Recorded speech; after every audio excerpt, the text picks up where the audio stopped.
On this episode of On the Mic with Mike and Moose. Oh, are we officially announcing the movie? More than like it's there, It's but there. yeah, It's kind of 6'7", kind of six Yeah, seven. Yeah, kind yeah. it's Well, there. We just have to put things into place.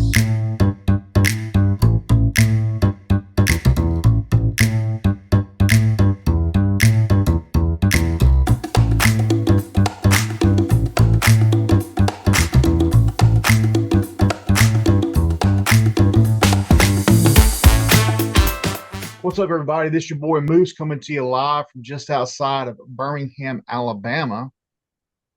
And this is Mike, Megan. and we are in Moore, Oklahoma, the tornado capital of the world. And she's about to move here, so she'll get to experience that in April and May. Oh, are we officially announcing the movie? More than like it's there, It's but there. yeah, It's kind of 6'7", kind of six Yeah, seven. Yeah, kind. yeah. it's Well, there. We just have to put things into place. Mhm. well. So Megan is on our podcast today. It's our first time we've had a special guest on our podcast. So Oh, welcome, Megan. thank You're our you. first one. Very special. Maybe at some point I'll get to come out to Oklahoma and I'll get to meet you as well after you move there. Yes. That'd You know, be my me. brother lives in Oklahoma, so um, I told Mike I'm gonna come out and visit my brother, and I'll come out and I guess I'll stop by and see him in the tornado capital of the world. Well, when I Yeah. get the chance. So Your anyway, brother lives in Duncan, right? yeah. Well, he grew up in Lawton, No. and I think he lives in Duncan now. He's Fun lived in fact for you about Duncan. That's that is Opie Taylor's birthplace. okay, so Ron that's where Howard. Ron Howard. Yep. So I know he's lived in Duncan, he's lived in Lindsay, he's lived in Indiahoma, he's lived in Lawton. So I think he's in Duncan now. I know he works for Duncan. He's Gotcha. somewhere in that area. So anyway, as you can see, I'm getting the Christmas season with my this is my last year's um tacky Christmas sweater. It's let me see if I it's a little hot. So anyway, this is my Merry Christmas. Shout out to the Karate Kid, John Kreese, Martin Cove. Every year now I get a new tacky sweater. This year, I can't wait. I don't want to give too much about it, but Mike, you might understand this reference. This year, I've got the cream of the crop when it comes to tacky sweaters. Oh So my gosh. can't Yes. wait to get it. It's on its way. Hopefully, I'll have it by next Sunday, which is we do Christmas at North Park, which is our kind of our Christmas celebration with music and things like that. We do it a Mhm. couple weeks before Christmas. And so I'm hoping Smart. to debut it at Christmas at North Park, and it's gonna be awesome. I also have another one that has Biggie Smalls on it, and it says it's just the caricature of his head wearing a Santa Claus. It says "Wonder why Christmas missed us," and so that was from a couple years ago. And then I've also got my Darth Vader one. When on the back it says "Merry Sithmas." Oh, I like that. So I'll probably be wearing these out for quite a bit in the next few weeks. But anyway, speaking of Christmas, it was Thanksgiving this week, Yeah, uh, yeah. and got to have a lot to be thankful for. I know that in Oklahoma, there's a whole lot to be thankful for. She's sitting right next to you and had her baptism this past week. Um, and we're entering into the Christmas season, and we got Advent, I guess, starting in a few days, Yes. and just looking forward to it. And so we wanted to call this episode on being the Griswolds at Christmas, and this is all about doing stuff like what's behind me right now. So this is our Christmas tree. This is our main Christmas tree. We have four in our house. Four. Now, do you have a leg lamp? I do not have a leg lamp, but let me see if I can pull this around. I don't have a leg lamp, but I do have a moose I love it. pop up. I just messed up the lights, but I'll put those up when I get through with this. So yeah, and so we're looking forward to doing this, and we decorate every year. My house is almost completely decorated.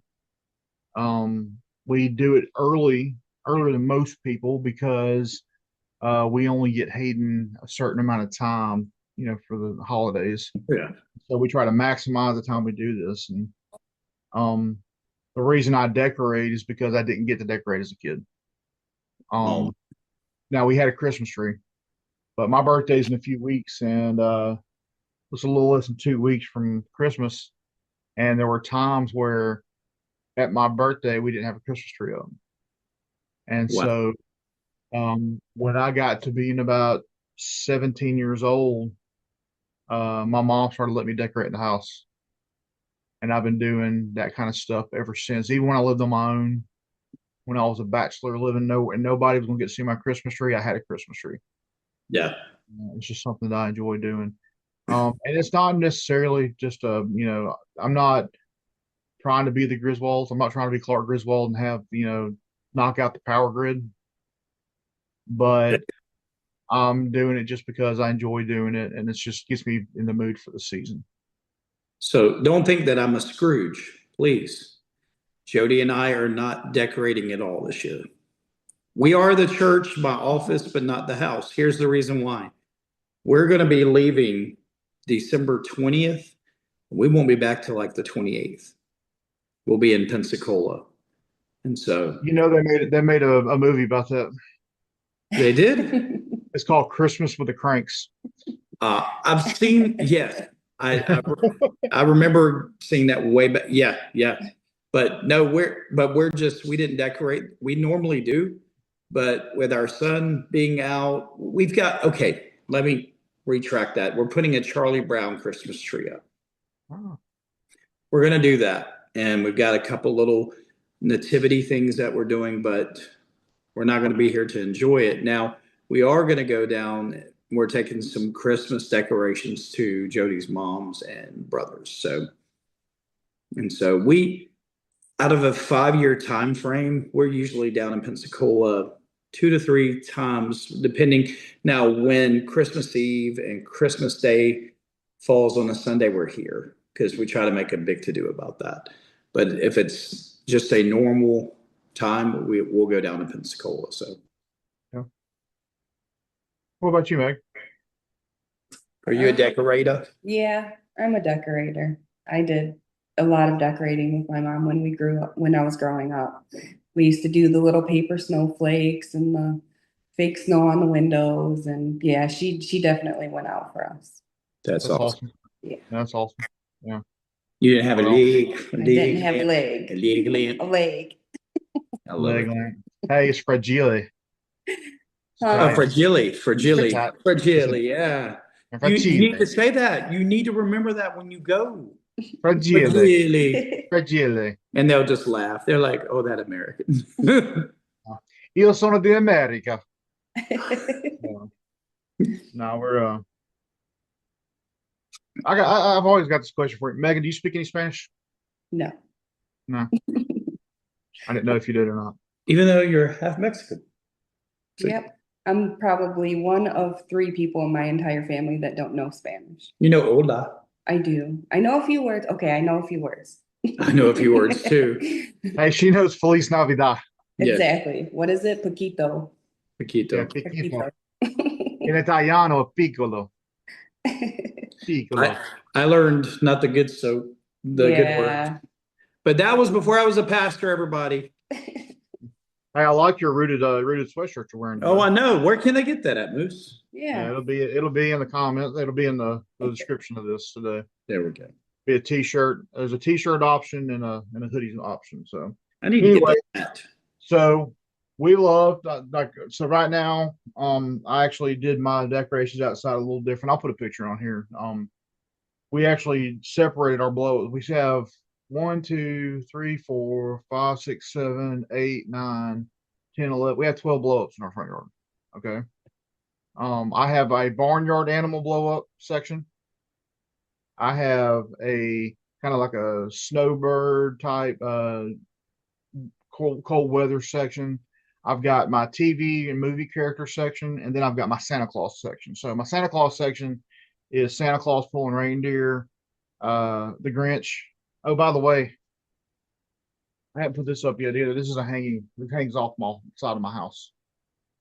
I love it. And then I've got Jack Skellington And then we've got Darth Vader, and Darth Vader's holding a Christmas stocking that says, "I find your lack of presence disturbing."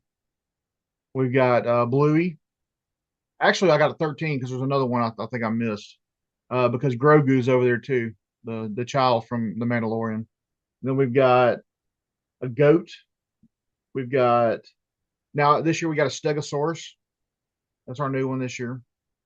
We've got a cow. I've got a cactus.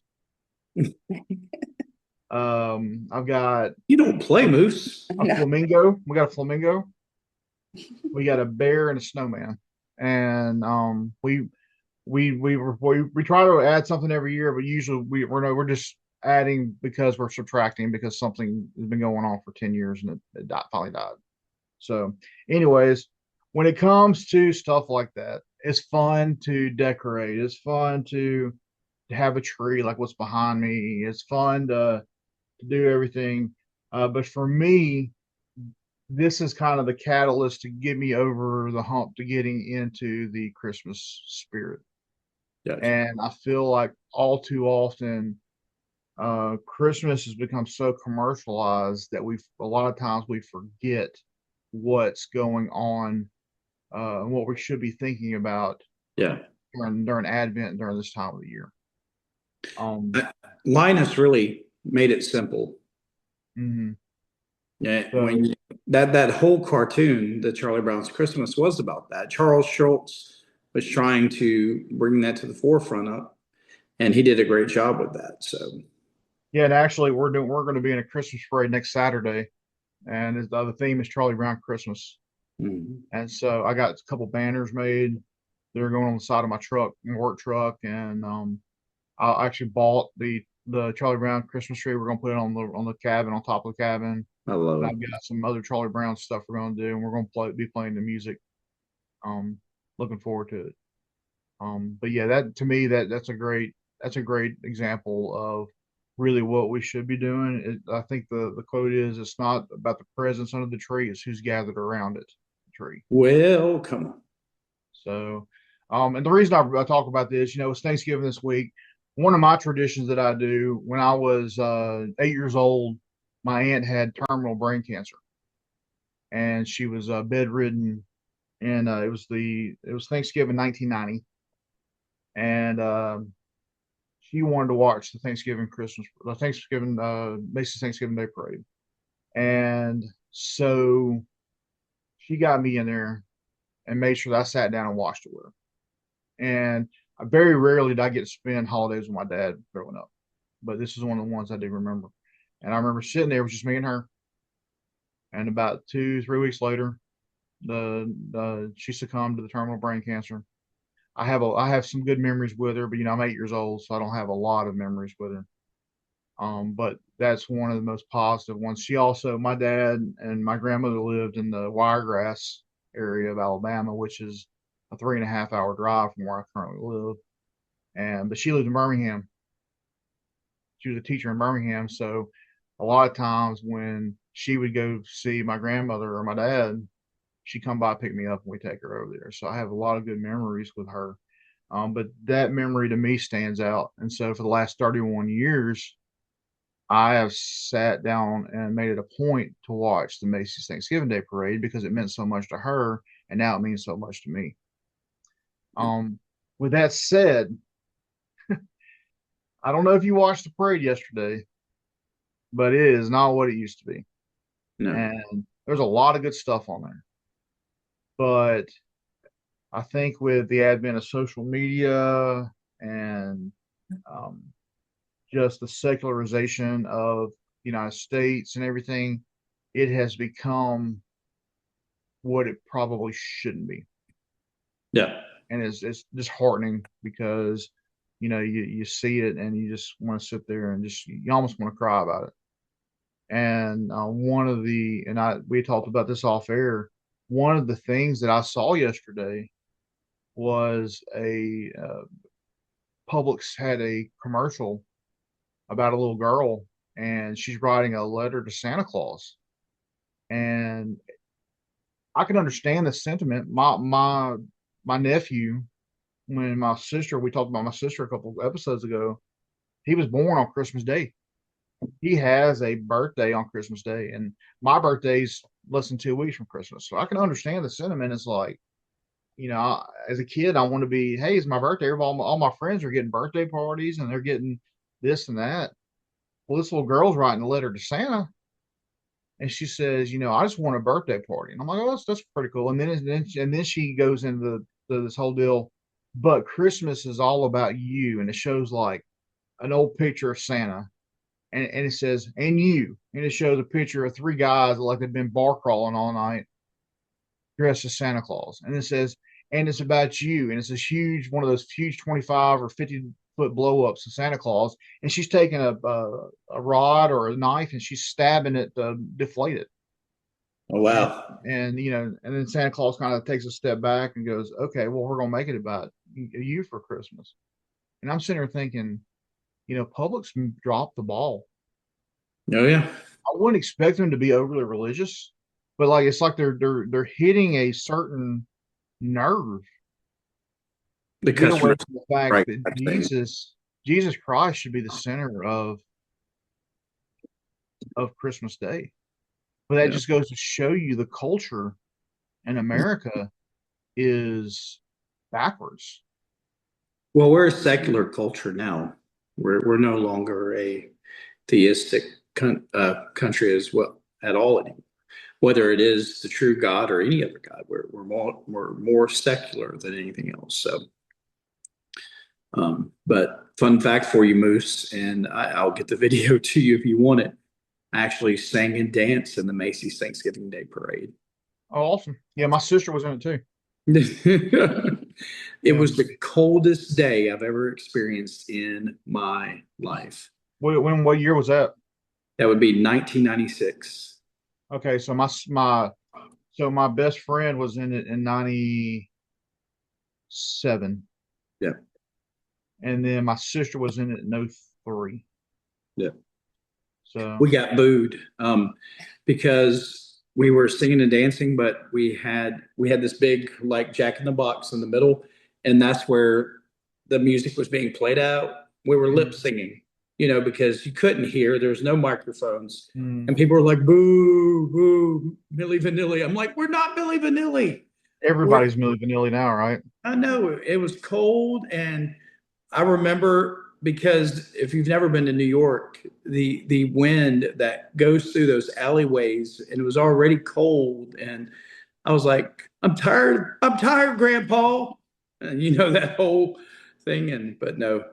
But seriously, it from even that time to now, the Macy's Thanksgiving Day Parade has truly changed. So. Yeah. So what's your favorite scene in the Griswolds? We've got to hit that for a second. Oh, what's my favorite scene? So I went and saw it in the movie theater. My uncle took me to it, and I guess that was 89. Mm-hmm. So I probably shouldn't have been seeing it. We had different rules back then. Kind of like you and Freddy Krueger. Yes. Probably shouldn't have been seeing. I think it came out in 89, so that would have put me at probably 7 years old when I saw it. Oh, yeah. And I remember my favorite scene was the sledding scene when they greased up the pans, and he like goes through the parking lot, and then like he's like sparking everywhere. Yes. I don't know. I just remember me and my uncle. My uncle's 10 years older than I am, so he was 17 at the time. I just remember he and I just dying laughing. He doesn't remember taking me to it, but of course, again, that's one of those core memories that you have, that you got to go and do that. And so, it was just so funny just thinking about how funny I thought it was, because I was like, I know what I was thinking. It was like, his butt's on fire. That's what I was thinking. Oh, yeah. And so yeah, that was definitely one of mine. What about yours? I would say for me, there's so many good scenes, but when they're at the table and he goes to carve the turkey. Yeah. And you could just, because everything had been just piling up, and that was kind of like the nail in the coffin for Clark right there. He was like, I'm done, that's it. And that scene, and of course when the uncle got close to the Christmas tree with the cigar, and that was a wonderful one as well. How about you? I would say the cigar one. The cigar. Tree. Oh, That yeah. was pretty funny. Yeah. I always thought the cat was funny too. The cat, like Yeah. that cat. Yes. Anybody who ever had a cat knows exactly where that's coming from. Yep. Actually, so this tree behind us, we got it at Sam's Club probably about 5 or 6 years ago, and Jessica likes it because of the changing lights, as you can see in the background.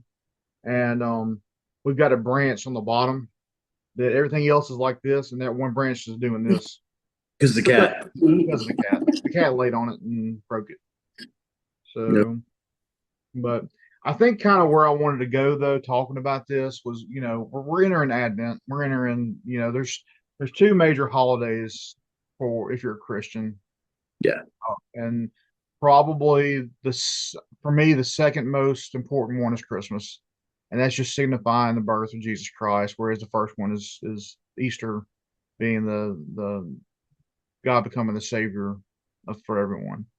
And I think that as we enter into this, we would not be doing our job as faith leaders and believers if we didn't mention, essentially, I know it's a cliche, but Jesus is the reason for the season, right? Yeah. And giving gifts, great symbolism, magi, wise men come and to bestow gifts upon Jesus. I actually have friends who only give 3 gifts to their children because of the 3 gifts that were given to Jesus and his family upon his birth. But I think, a lot of times we, as Americans, we lose sight. We have lost sight. Not a lot of times, Yeah. we've lost Good sight word. of what we're there for. We're not there to. I mean, there was a lady yesterday that I don't know what she was singing, but she was dressed like a mop. I'll put it in I took a picture of it because I was like, oh my gosh, she's dressed like a mop. And I'm watching this in the living room, and Jessica's she's finishing up her macaroni and cheese for dinner for lunch. And every time I say, what the heck is that? She has to stop what she's doing and come and watch, because there was one guy that's wearing a white shirt, white suit, and he had feathers like he was going to fly away on his shoulders. And it's become more like, it's just like the Thanksgiving Day parade, which is supposed to, kind of mark the beginning of the Christmas season, is also turned into a fashion show. And to me, that's just one more thing taken away from. I mean, there wasn't one. I don't think there was one allusion to Jesus at the Thanksgiving Day parade. I mean, wouldn't it be cool if they had like a balloon that was, Jesus, or like a nativity or something like that? But they don't.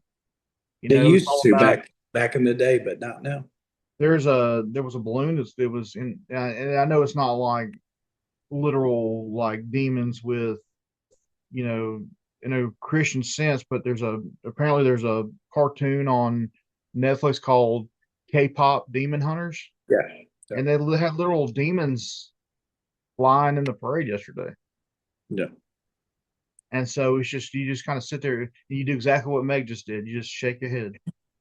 It's like, I mean, the only thing that was really, besides the marching bands, which is still one of my favorite parts of the event, and some of them played some Christmas music, and really the only other Christmas thing they had on there was Santa Claus at the end. And you just kind of sit there and say, this is the reason that we don't have Jesus in the forefront. It's because we've secularized, and we've turned Christmas into something that it's not. Yeah. And I don't know. I don't know what y'all's thoughts are, but that's kind I of would where I I would was say going the with same it. thing. I think it's even crept into the church as well. Mhm. I think we have forgotten the Advent side of it, the second coming, and I think we've even commercialized.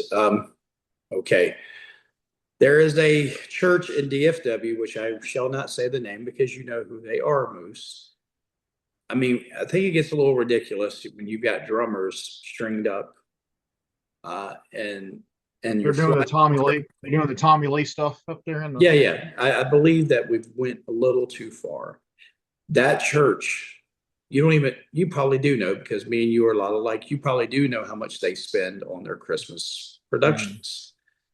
What if they took that money, even half of it, done something simple, gave that to the community? In my brain, maybe that's wrong to think, but I know I'm a pastor of a smaller church, but that's what we even try to do here.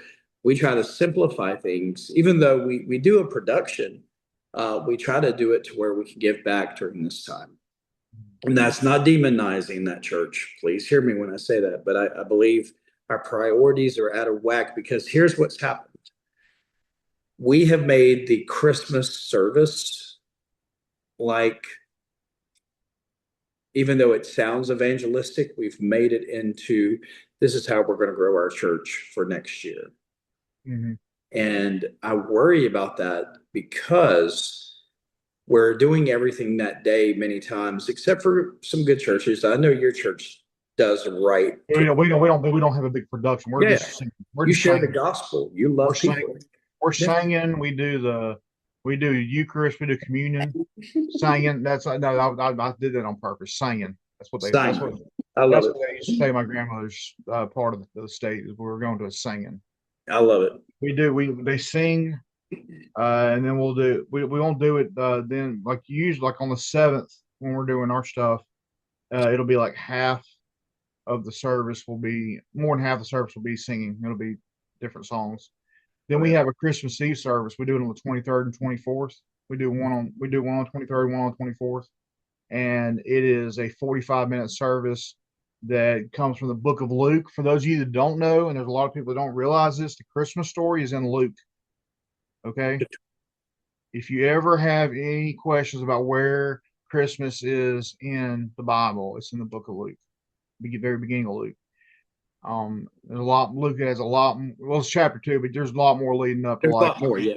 John the Baptist, and there's more information on that. So even Isaiah has some Christmas stuff in it. But we it's kind of on that, and then we do the Eucharist. We do the communion on Christmas Eve service, and it's a 45-minute. It's just kind of to bring people in, to remind them while we're celebrating Christmas. We've done it every year. I volunteer to film for it every year. It's one of my favorite times of the year to do stuff. I miss my mom. My mom loved going to it.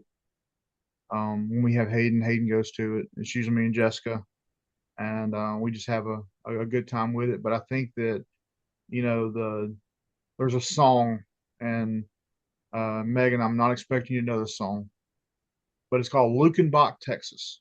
Okay. Yeah, and so I'm sorry. It's Waylon Jennings, and in that song, Waylon Jennings talks about his relationship with his wife. Okay, and he's like, one of the things that he talks about is, what is it? I just had it in my head. We've been too busy keeping up with the Joneses, 4-car garage, and we're still building on. Maybe it's time we get back to the basics of love. And so I think about, you talk about like big productions in churches, because we have another church. We have a church here that's big into productions. You have to have a ticket to go to their Christmas, and they have like 5 or 6, 7 Christmas services, because it's such in high demand. I know that church. And sometimes you just want to sit there and you want to say, maybe we should get back to the basics of the love of Christ. We're trying to do all this stuff to bring people in. That's not how you bring people in. You bring people in through discipleship, which is something we'll be talking about in a later episode. And you might get a couple people in your church, but are they new believers, or are they just transferring believers? Oh, you know what I mean? We don't, like, churches will sit there and boast, well, we got 20 new people, like your church. your church could easily get 10 new members, and that's huge for your church. Yeah, But is it huge for the kingdom of God? Are those exactly. 10 new believers? Are That's those it. 10 people who are just, you know, I'm dissatisfied with what's going on in my church, I'm going to change my memberships. And so we'll talk a little bit about discipleship in the future. Um, so you're going to Pensacola. I'm Meg. Yeah. I know you're going back to Michigan next week. I'm assuming you'll be spending time with your family around Christmas. Yeah. So, I know a move to Oklahoma is going to be big. That's a big undertaking. You're a Michigander through and through, right? Yes. It's very flat in Oklahoma. Very flat. I'm excited. It's a big change, but I know that God is helping me through it, and this is what He wants me to do. So, Good deal. Well, we'll talk about that in a subsequent episode where you're also our guest. So, you got any closing words for us, Pastor Mike? Yes, we just want to say thank you for watching today. It has been a blessing for you being here with us. You can follow us. We're going to have all the information. It's been here the whole time below, but you can connect with us on many different fronts. We are on Facebook, on Instagram, on YouTube, on TikTok, on the mic with Mike and Moose, but also our personal handles are below for those as well. So we would love for you there. And we're also part of a faith-based community, a faith community called Rooted, that three of us are a part of, and actually leaders within it. We would love for you to join there. And it's a great community. We've seen God do many great things there. But I want you to remember this. Yeah, pointing at it. There it is, right here. Not pointing at her. Pointing, yes, at Megan, pointing at Megan. There she is, right there. And here's the deal. I want you to know this. No matter where you've been, no matter what has happened in your life, no matter who you've been around, you can always come home. You can always come home. Jesus loves you. And I do want to say this. If you like what I have on today, see this guy right here. See this guy. He'll give you the info for it. And we never push that. All proceeds go to ministry. And would love to do that. Megan, do you have anything you'd like to say? I just want to say thank you for having me, and I love you both, and I appreciate you guys. You guys are my brothers now, and you guys both have helped me through a lot from what I'm going through. No crying. No crying. We've did enough for that. I pray for you guys so much, and God bless you guys. Amen. Good deal. Well, thank you for coming. Look at him. Thank you for coming. Like Mike said, Mike, can you point our point below to our email address right there? Mike said it. We got all our stuff here. It's also in the description. And just want to let you know that I hope that you all will focus this time of year, on the real reason for the season, Jesus Christ, and remember that Christ was born first, so that at Easter, around the Easter time in the spring, that He could give us life for our sins. So, with that said, I just want to let you know I'm praying for you. God bless.